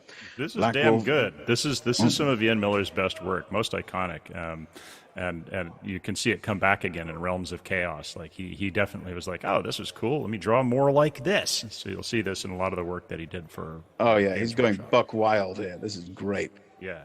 Black Wolf does the whole surrender all is lost, no need to throw your life away, / we're not so different you and I, join me and together we can rule, spiel. In return, Avatar chuckles and replies that Mom taught him a special magic trick for occasions like this. Avatar the Great rolls up his sleeves and pulls out a Luger. He straight up shoots Black Wolf straight through the heart like a stone-cold gangster. Hey, it's a kind of magic. So, and here's a quick note for anyone who says, hey, he used technology. Avatar just broke his own rules. This is just your reminder that fascists don't play by the rules, especially not the rules they make themselves. But they expect you to play by the rules. So if you're going to stop someone from doing a fascism, sometimes you got to break the rules. Black Wolf's dying gasp could only have been better if it had been so much for the tolerant left. Yeah. Another stab at how pacifism won't work. Well, sadly, for all of its good points, sometimes pacifism isn't enough. No. Yeah, the rules only work if everybody plays by them, and when somebody stops playing by the rules and then basically adopts a win-at-all-costs tactic, then you kind of have to use their own tools to fight them. Yeah, when one side has got actual skull faces, you're in trouble. Yeah. Are we the baddies? Well, everything starts disintegrating because that's the rule with magical fortresses of evil. You kill the big bad, everything goes into self-destruct mode. The dream machine explodes. Shame they didn't use stock footage of a frame burn, real lost opportunity there. And Avatar, Eleanor, and Weehawk escape. No word on Black Wolf's blue-skinned girlfriend and her newborn, though, but who cares about them? The world is free. The forces that Black Wolf summoned up simply disperse, all to tinkly music and another bored-sounding voiceover. Once again, we're in easy-to-animate slideshow vision. All is well, the land is at peace, Hitler's dead again, and the elves are working hard to mop up the survivors. Not kidding, the board lady specifies both of those things. Yeah, you don't have to deal with any kind of asymmetric warfare / insurgency thing happening for decades afterward. There's no discussion about that. I mean, I'm on the side of peace and good, but when it comes to elven death squads, I'm a little more uncomfortable. Yeah. I don't know. Is the point here that if we just shot Hitler, everything would have just been over? Simple and nice and easy? Not so great at the nation building, just the invasion part. Who could have seen it coming? Well, I do have to say, that was one instance in which nation building actually did good. The Marshall Plan, they recognized that, oh, wait a minute, maybe sitting on the head of a nation and a whole group of people and just basically like squeezing them for all they're financially worth, like happened at the end of the First World War. Maybe that doesn't turn out so good. If we don't want a third one of these, maybe we need to rebuild what we destroyed and actually try to help retrain people. I think that's probably a little bit more of a deep reading into the post-war scenario than Bakshi is really able to give us at this juncture, because all that's left is a little bit of slapstick to sign us off. We all have a little more of Larry the Mutant Lizard Person being servile to his new overlords. Avatar overcomes his anti-mutant bigotry to let Larry go because it's not his fault. Huzzah! Weehawk is going to go back home and be king. Huzzah! Eleanor is back to being good. Huzzah! Avatar is feeling rejuvenated. Huzzah! He and Eleanor got married, off screen naturally, and they go off for a mighty shag fest. What? Isn't he like 3 times her age? At least. Yeah. Credits roll. Credits that include actual Hitler. And then they have the sheer brass balls to add in the boilerplate about how any resemblance to actual persons is purely coincidental. It's fucking Hitler. Why do they think he needs a credit or deserves one? What do they think, they're going to get sued? They're basically suggesting that legally he isn't a real person, living or dead. But yet they credit him. They don't want the Hitler estate coming after them. Pure coincidence. Well, I suppose that about wraps it up for Ralph Bakshi's Wizards. Oh, thank God, I feel like I'm about to pop a kidney. Excuse me, but have we adjourned yet? We still have judgment to render. I'm guilty! It's not that simple. We must first deliberate. So we know why we have rendered our guilty verdict. Oh, you sadistic bastards. No time for flattery. We have a job to do. Hey, you nerds got sprung. You get to go home.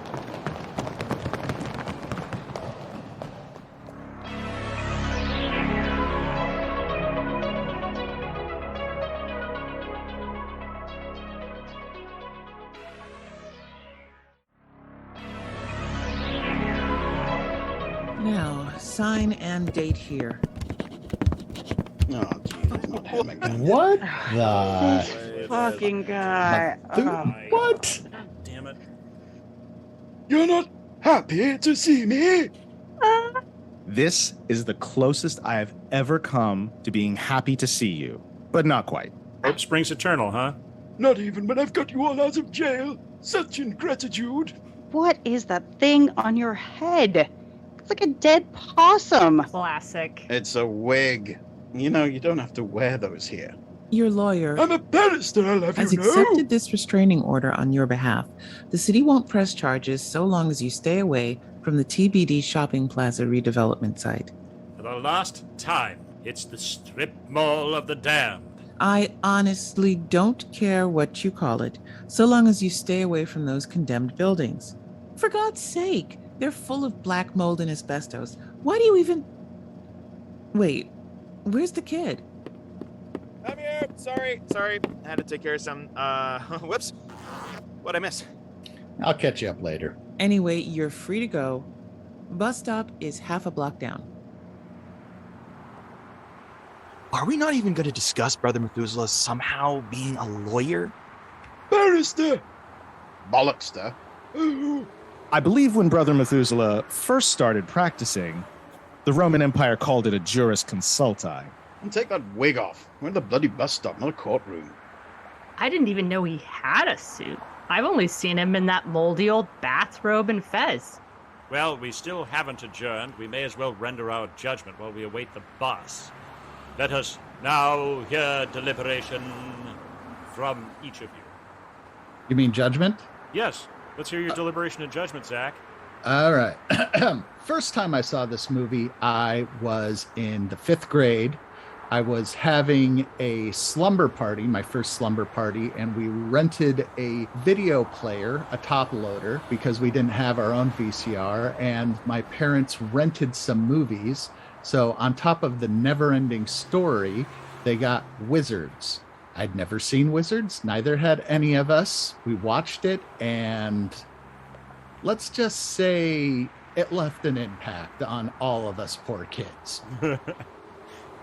Since that first time watching it, I became interested in comics, and specifically the 1960s underground comics movement, where a lot of these people and animators who made this movie came from and were influenced by. A lot of the same people who did heavy metal, which was also a staple of mine when growing up, Zap, Fabulous Fury, Freak Brothers. They were all influenced this film, in my opinion, and have their fingerprints all over it. That being said, this movie is a psychedelic trip. And as we've stated before, that there's not so much a storyline as more of a vibe to this film. And one of the things I like about it is it's definitely still got that very strong 1960s down with fascism kind of feel to it, with none of this nonsense today where just like, well, the Nazis, let's hear what they have to say. It's like, no, Nazis are bad guys. You use whatever means necessary. And Avatar's little reveal at the end where he actually pulls out a Luger and shoots Black Wolf right in the chest, that is just the icing on the cake for me. It's like, yeah, at some point you might even have to use the machinations of who you're trying to fight to get them. What it costs you in the long run, well, it's difficult to say. But overall, the rotoscoping and the looping of various animations in this movie, even the first time I saw it, it kind of bugged me.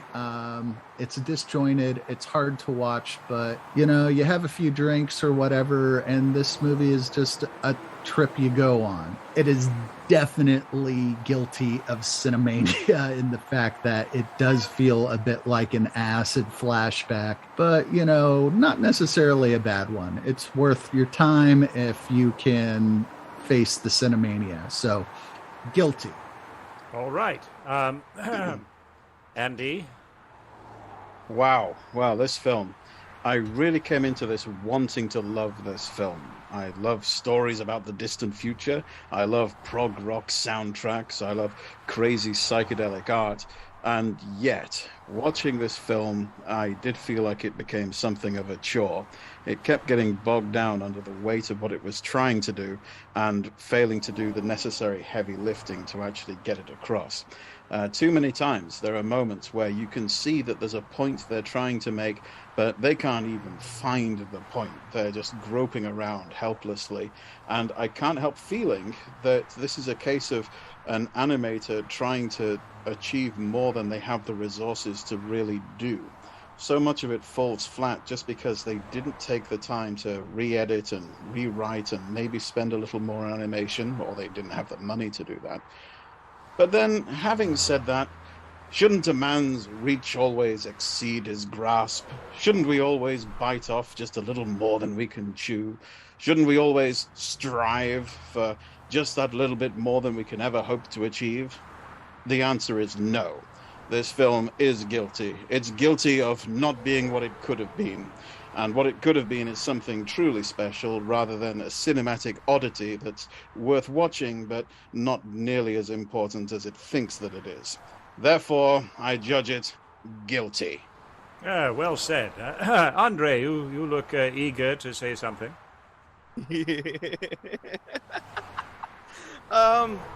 Kind of piggybacking off what Andy said, it very much, I guess it went out to get this profound message across of, the warning signs of fascism and fascism bad and all of that.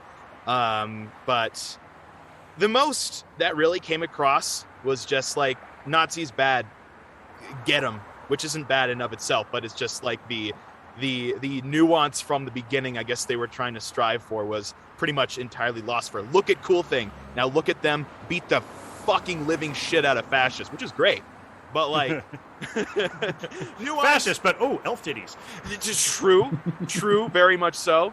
This film really kind of provides a sort of a window into what I would have been doing if I was around at the time, the media I would have been consuming as a edgy teen, early college kind of bit. I don't know. It was really interesting. I can see like how there's not a lot of difference between then and now. We just have the internet and flash animation and digital paint tools and all of that stuff. And the budget very much went up their noses, but I feel allegedly. Allegedly. Sorry, yeah. I was gonna say that for legal reasons. Supposedly, this is what happened. This is alleged. This is not confirmed. Perhaps legendarily, even. With the mythology surrounding this film, just want to clarify that we're not accusing anybody of using illicit substances. This is the rumor. It is not true. Yeah. But there's no factual evidence to supporting that statement. Just make it very clear. For some reason, I guess I was expecting it to be more pornographic, but it wasn't. It was just consistently throughout this amalgamation of what the beginnings of adult animation now, and they'll drop a little fritz of the beginnings of the furry fandom. Little fritz of tits for you there. Well, just to kind of throw something out there, one of the things you do, if I recall correctly, is you host Dungeons and Dragons sessions for your fans. Mm-hmm. Just to give you a little plug there. I think this movie probably given when it came out, probably had a significant effect on Gary Gygax, who is the author of D&D. Definitely, absolutely. One of the D&D spin-off products, Gamma World, probably would not have existed without this film. If anybody knows about Gamma World, which means Fallout would never have existed, because Fallout is basically just a clone of TSR's Gamma World, which was D&D set in a far future post-nuclear apocalypse setting. Yep, and Traveler. That makes a lot of sense. With that added context, Yeah, Traveler was more sci-fi. I don't know if I'd say Traveler per se, but I would say Gamma World most definitely. Most definitely. Yeah. You're giving a lot of credit there. No, not at all. Have you read the Gamma World source books? Holy shit, man. I mean, like, in terms of the narrative as well, this very much, like, kind of going off of, it's more of a vibe than an actual story. That's kind of how D&D campaigns tend to go. Yes! You can set up a climax and an inciting incident and blah, blah, blah, all of the standard structures of the hero's journey. But ultimately, you're getting a bunch of fucking idiots rolling dice in a basement, and you're going to have all sorts of fucking fun. And I feel like that's also, at least for me, the appeal of it is that vibe, that sort of half improv, half structured, hey, let's just do some cool shit, roll some dice to fucking pull a gun out of your shirt that you didn't announce that you had before and plug this guy's ass. Like, I think you just described Critical Role. Not that we're bashing Critical Role at all. We love you, Matt Mercer. No. Just as a side note, the most valued miniature in the Citadel line, the one that is the most collectible that people pay the most money for, is Wizard with a submachine gun. Nice. Yep. Hell yeah. But yeah, just like the nonsensicalness and the fact that they reached so hard but instead went like, you know what? Fuck it. This is a vibe. This is just like an anti-fascist vibe. We just don't really like Nazis, and they should get shot. Boom. got him. Anyway, that's what I think this film was saying, and that's what I received, and thusly, it has been deemed guilty. Also, who's the younger one? The younger Gygax? I don't know. The latest one with the weird company that released that like deliberately racist source book. Fuck those guys. Anyway, carry on. How about you, Auntie Hope? What is your deliberation and judgment about this film? I was extremely confused through this whole movie. I did not understand what was going on, but there was a definite clear vibe of Nazis are bad, fascists are bad. You know, you can tell who's good and who's bad by who has actual forearms and who has bones instead, right? So I'm going to say it's guilty of being very, very unsubtle. It was just so black and white. These guys are bad. These guys are good. There was zero gray in this. So you didn't think that the underlying themes were really reaching out to you in some way for this one? No. Was it when Arthur Dent tried to tell the Vogons what he thought of their poetry? That's how I feel like judging this movie is. You know, this movie did exist during Douglas Adams' lifetime. Wonder what his feelings would have been on this. All of these things like Hitchhiker's Guide and Wizards, I mean, this was all part of the same like underground pop culture of the time. Yeah. the So zeitgeist. there was a cross pollination, and this is all the stuff that later on gave us Star Wars and stuff. I mean, you look at Necron 99, you look at Darth Vader. I mean, come on. And you, Professor Andrea, scholar of San Francisco, what is your opinion on this film? Based on the female representation in this film, the creators must have been a bunch of virgins in a basement who watch way too much porn. Where to start? Nipples on animated characters, fairy prostitutes, vagina bombing your enemies, sexual poses. Someone asks you to sit for a while, and instead she sits on top of him in a sexual pose. Not to mention that at the end of the movie, Eleanor gets married to her teacher avatar, who's how many thousands of years older than her? With his comment, "Let's make it." I would have thought that so many thousands of years in the future, we would have gotten past queasy teacher-student sexual relationships. It isn't 2022 anymore, after all. That's kind of the thing. I mean, I'm not trying to make light of this, but this is apparently actually a serious problem in academia. I can't really speak to it, but I know more than a few people who are exploited by their advisors. So, you know, that doesn't mean make it right, but at the same time, yeah, you'd think that 10 million years in the future that we might have gotten past this. But then again, they did nuke themselves back to the Stone Age. And he does sound like a noir detective, so maybe that's where his mindset is. Yeah, it is pretty sweaty. You know, it's pretty gross. Like the whole like their exploitative relationship being a point of humor. Your point's well taken. I just have to say, since this is a film that launched 1,000 scantily clad elven avatars, I must judge it guilty of cinemania.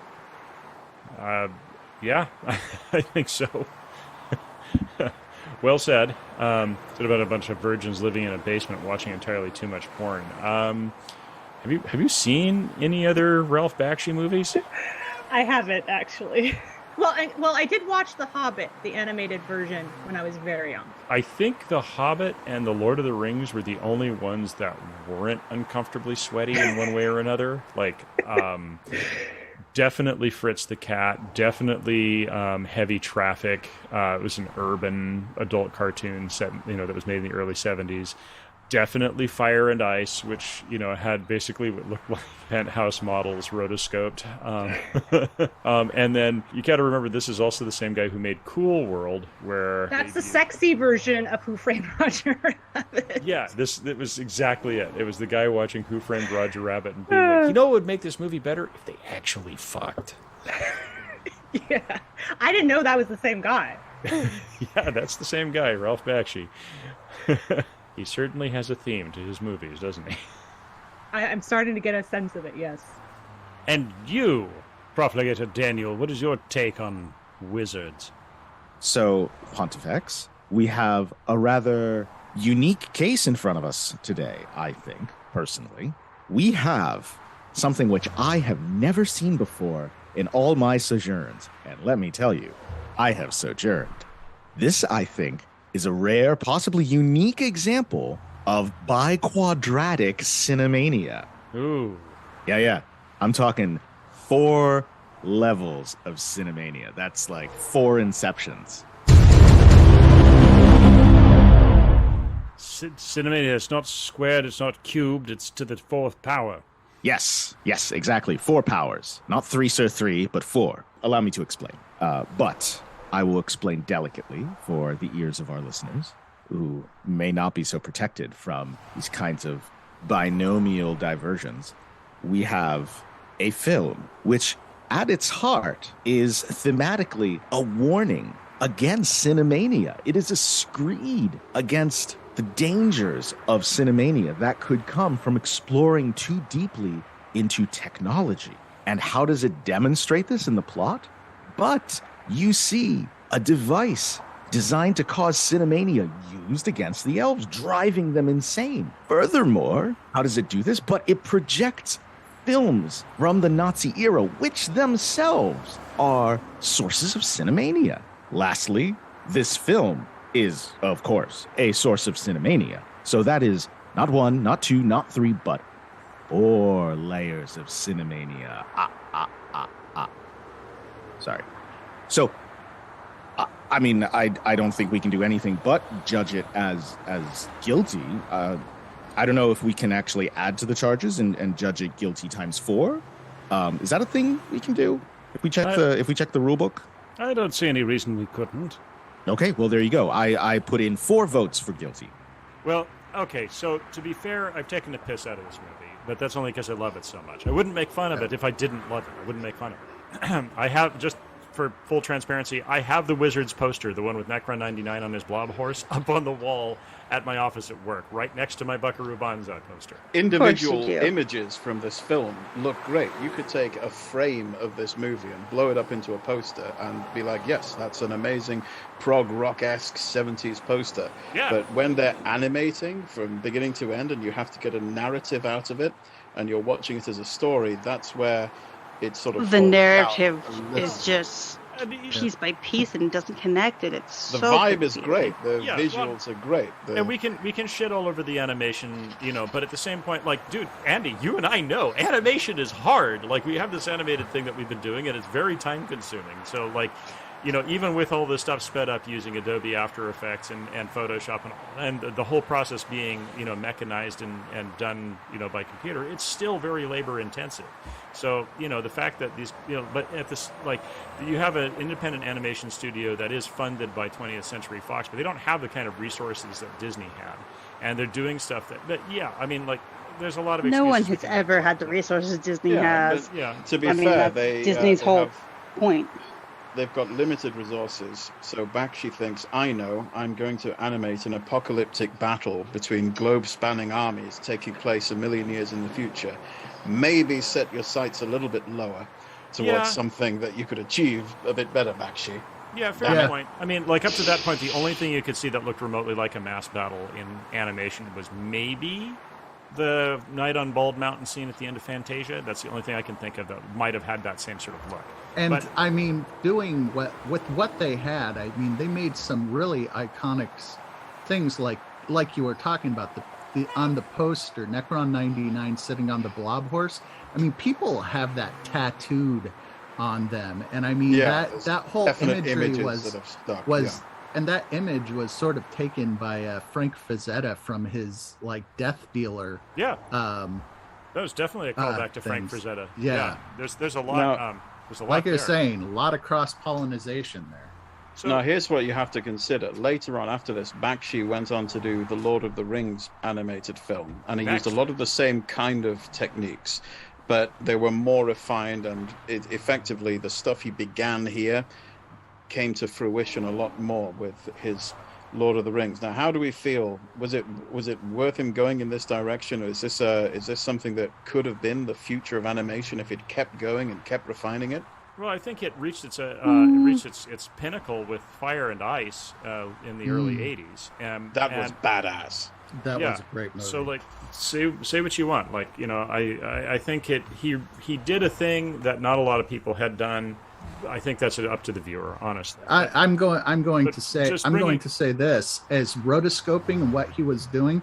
That's the precursor to motion capture and what they're doing now. I mean, without all this rotoscoping animation, would we have like the motion capture ideas that led to Andy Serkis's career? Well, rotoscoping, he didn't pioneer rotoscoping though. That was That's not what he says. Well, I don't know if he actually said that, but but Disney actually did a bunch of rotoscoping, like in a lot of their you know, like going back into the 40s, or I think, was it Snow White? Anyway, yeah, a number of the Disney features used rotoscoping in much the same way that Ralph Bakshi did. So, I mean, it's definitely safe to call him a pioneer of sorts, because he was trying adult animation and animation techniques that were interesting and new. So a pioneer of a kind, somebody has to be the first to stick their head above the parapet and try something new, even if they stumble at first. So I think it's safe to call him a pioneer, a crazy, drugged up, horny pioneer. Well, I mean, yeah, okay, so speaking of horny, yes, Wizards does have some problematic bits. But, I mean, really, point me to any movie produced in the 70s that doesn't. And, you know, like, yeah, we've harshed on boomers a lot. For allowing their kids to consume media filled with, figurative buried razors. Kids. These are the same guys who feared actual buried razors in our Halloween candy, but, you know, go figure. Anyway, I think I remember hospitals offering to x-ray your candy for free just to check for razors. Hey, kids, let us Because, you know, there's nothing better. We can't offer healthcare, but we can x-ray your candy. Well, we have gone way off on a tangent. Yeah, well, there's something to that, though. There's something to that to the boomer idea that whatever kids don't understand will just bounce off their brains, and if they did understand it, then that was a red flag, you know. And as a case in point, my dad recorded my 4-year-old self reading an explicit letter to his buddy, the underground comics artist S. Clay Wilson. Speaking of Zap Comics, he had me read a letter he had written to Wilson into a cassette tape that he then sent to Wilson as a gag. And I don't remember anything about it. I clearly recall that even then I didn't understand anything in it other than some of these are naughty words that I usually get in trouble for repeating. But anyway, that's an aside. But yeah, I can confirm that, yeah, like you, Zach, I watched Wizards probably a little early at age 10. And most of the adult stuff went way over my head, though I can admit that to my 10-year-old brain, Eleanor was interesting to me in a way that I couldn't quite define, in much the same way that Jessica Rabbit was also interesting to my 10-year-old brain. Though I can also say I didn't notice Tower Phallus until I watched it again for this conclave. I was like, man, that is a dick. That is a fucking dick. Okay. Like, I did not see that. And I've seen this movie, I don't know, at least 10 times. But the thing is that 10-year-old me still got the key takeaways, which were, as we have said, 1, fascism is always bad, no matter whether it's now, 80 years ago, 10 million years in the future. It's bad. Don't do a fascism. 2, fascism resurges periodically, and it has to be fought back down whenever it does, or really bad shit happens.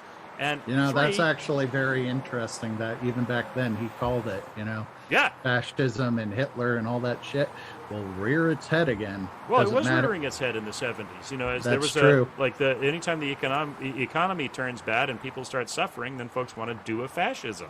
It's, you know, fascism cannot exist without a certain level of background suffering. And then this would have been around the age of Watergate, wouldn't it? When this is the mid-70s. So filmmakers have learned, do not trust the government. It turns out they're actually bad guys sometimes. Yeah, so I think the worst thing that came out of Watergate was calling every scandal something gate. That's the worst thing? I That's fucking the hate thing it. that's worse. Okay, maybe the most pervasive. Well, maybe not the worst, the most pervasive. But yeah, they started production on this film in 1975. The Vietnam War had ended in a defeat for the United States, because we never should have been there in the first fucking place, but oh well. But yeah, all the nasty, horrible shit with Kissinger, and then all of the people who got up in arms at the end of that. Anyway, but the number 3 point that I took away from this, it was people are complicated, and someone doesn't have to be perfect to be a good guy. The broad strokes are there. If they're against fascism, this is somebody you want on your side. People are problematic. People are complicated. And you don't have to be perfect to be a good guy in that sense, at least. Of like, you recognize fascism as bad, stop. In the words of Douglas Adams, to summarize the summary, people are the problem. Yeah, this film has more of a vibe than an actual plot, and that's okay. Not every piece of visual art is done in photorealistic detail either. Like Cubism, you get the essence of a subject. Look at Marcel Duchamp's Nude Descending a Staircase. Bakshi, we've given him a lot of criticism. He's taken a lot of criticism over the years for this film being, a copy of underground comics and heavy metal and being derivative, but fucking find me a piece of art that isn't. Like, these days we get excited about references to our favorite pieces of media built into other media. You drop a Blues Brothers reference or a Star Wars reference into some completely unrelated TV series or movie, and the audience shits its collective pants with joy. It's not like we do any of that on this podcast, though. Never, We're above that. No. It's nachos. It's food you eat with other food. Kevin Smith and Quentin Tarantino both built careers on cinematic nachos. There's an artsy term for it, postmodern pastiche. Say what you like about this film. Once you've seen it, you're not going to forget about it. That's true. No, it sticks in your head. That's why it stays in the zeitgeist. Yes. So, actually, as a side note, when you mentioned about 20th Century Fox, Star Wars and Wizards are kind of like the brothers in this, right? Wizards is like the Black Wolf to Star Wars' is Avatar. They were both in production at 20th Century Fox at the same time. Both came out the same summer. George Lucas hasn't taken anything like the kind of flack that Bakshi has taken over the years, despite Star Wars itself being a pastiche of Flash Gordon, Dune, and the Seven Samurai. And, yes, he's taken some criticism, but Bakshi gets shit on, and Lucas doesn't. Lucas gets shit on. He gets shit on, but what I mean is that, But Lucas actually made somewhat of a narrative that made some small bit of sense. Are you kidding me? Watch the first Star Wars. It's an absolute hash. I mean, we all love it, but the point, my point is that yes, he's taken shit, but Bakshi has taken a whole lot more shit. And also Wizards was supposed to have been called War Wizards until Uncle George politely asked Ralph to alter the title so it wouldn't compete with Star Wars. And much like Star Wars, Wizards also had a major influence on media franchises that followed, though maybe not quite as monolithically as Star Wars had. Heavy Metal as a movie probably wouldn't have existed if it hadn't been for Wizards. We mentioned that both the fantasy and sci-fi sides of Warhammer probably wouldn't exist without Wizards. Gamma World, Fallout, all of that. And all of that draws heavily on Wizards as sort of the source material. And as we also mentioned, Ian Miller produced art for both Wizards and Warhammer. So anyway, as this film has contributed to Cinemania and the general media landscape, as well as on all the charges listed previously, I find this film guilty. And kids, if you're thinking of shitting on this film, maybe take it back, I see what you did there. I still don't get it. Look, it's a simple story. Boy meets girl meets world. World explodes, mutants rule the irradiated wasteland of what remains from the before times. Insane rules of quasi-monarchical succession process make girl hereditary she-president, queen of the Radwace. Robot shoots blob horse, elf stabs robot, girl complains, boy rebuilds robot with lobotomy, and everyone sets off to inevitable confrontation over the future of what the world once was. Elves attack everyone. Girl uses crotch lasers to attack elves. Boy does nothing about it, while other boy uses magical Hitler YouTube to radicalize morons. Everyone gets lost in the snow when tanks appear, and important plot events are referenced but never seen. Boy loses his mind, girl loses her mind, robot has no mind, and elf is an idiot. Everyone meets up in rotoscope warzone hell, armored knights attack, machine guns, inevitable long-winded battle scene, boy meets boy, and after a violent gun battle declares that pacifism is great and everything will be fine now. Retires to shag girl, Hitler is dead again, everyone had a lovely day. It's all the same thing we've heard a million times before. If there aren't any further judgments to render, I declare this conclave adjourned. Where's my gavel? You left it back in the restricted room. God damn it. Fine. Conclave adjourned. Now that we're adjourned, I'm afraid I have more bad news. That's a big Of course you do. I have this telegram, you see. How do you even have a smartphone, let alone a Telegram account? Smartphone? What confounded newfanglery are you talking about? Never mind, give it here. Christ, who even uses telegrams anymore? Oh, that's who. Dear God. Give it here. Notice from the Central Committee, Geneva. Stop. Chapter Charter revoked. Stop. Disband immediately or face consequences. Stop. Message ends. Stop. Consequences? What consequences could a bunch of movie nerds in Switzerland possibly inflict? The dreaded Cinemania kill team. You mean the dreaded Cinema Assassins? Ethan, you never told me about the kill team when you invited me to join. Well, yeah. Look, it's not that big a deal. We're just talking about a cadre of steely-eyed assassins conditioned by watching nothing but John Wick movies on constant repeat. I'm an academic. I'm only trained to defend my dissertations. Here, you can have my fez back. Sorry, we glued it to your head. Kill team? Seriously? Oh, what did I get myself into? How do I leave? You don't. Once you're in for life. Ride or die. Didn't they just throw us out or something? Isn't that what revoked charter means? Oh, yes, but... Then how can we be in for life if we just got thrown out? We just can't watch movies, or hold meetings, or judge anything. Can't hold meetings about movies or does teaching classes count? They were surprisingly unclear on that point. How will I make a living? Ugh, way to screw up my life forever. What? No. Fuck them. They don't get to tell me I can't watch movies with my friends. Yeah, you tell them. Oh, that's right. No, yeah. If you would call what we do watching movies with friends. But what about the kill team? The kill team's always just been a rumor anyway. Are we talking about a rumor in the heart? And if they're not a rumor, based on everything else I've seen about this organization, I'm not at all worried about their competence. Who's for going rogue? Aye! So be it. The Season 1 finale of the Cinemania Society was written, produced, and performed by Andrea Palladino, Andre Luke Martinez, Andy Slack, Zachariah Burks, Hope Bravo, Daniel Scribner, and Ethan Ireland. Featuring the voice talents of Georgia McKenzie and Chris Laird. Produced, mixed, and mastered by Ethan Ireland and Andy Slack. Graphic design by Andy Slack. Music by Carl Casey at White Bad Audio. Dr. Benway Operates was excerpted from Naked Lunch by William S. Burroughs, copyright 1959. Visit our website at thecinemaniasociety.podbean.com. We'd like to hear what our listeners think, so if you have feedback about our show, suggestions for movies you'd like us to review in Season 2, just want to say hi, or leave snarky comments, you can check out our social media feeds. We have a Facebook group. We're on Twitter at TCS_Cinemania. And you can join our subreddit at r/the Cinemania Society. If you really liked what you heard, you can visit us on Ko-Fi to throw us a few bones.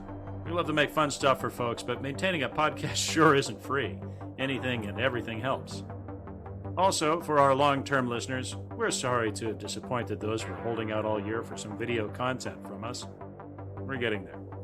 Sooner or later, we'll get something visual out for you. We've put out a show for you every week for the past year, and now we're going to take a well-earned break. We have a live show coming up, and then the Society will return for Season 2 sometime in 2023. The Cinemania Society is a production of the Cinemania Society, LLC.